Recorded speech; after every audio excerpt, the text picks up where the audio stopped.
Se, Claudia, jeg har jo kigget lidt på dine karakterer. Det ser altså ikke for godt ud. Jeg tror, at du skal til at begynde at tænke lidt mere på fremtiden. Og det er sådan set derfor, jeg har kaldt dig ind til en samtale i dag. Hvis der ikke bliver planlagt bedre, og du ikke får bedre karakterer, så er din fremtid simpelthen i fare.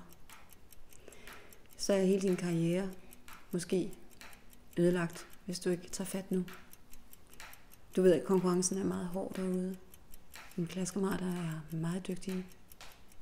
Og hvis du ikke får arbejdet derop i nærheden af, hvor de er, så bliver jeg altså meget nervøs for dig. Jeg har talt med dine forældre om det her. Forstår du, hvad jeg siger til dig? Giver det mening? Godt. Så vil jeg indkalde dine forældre til et møde her i næste uge. Og så ses vi der, og så lægger vi en plan. Og så tror jeg, at din fremtid er sikret.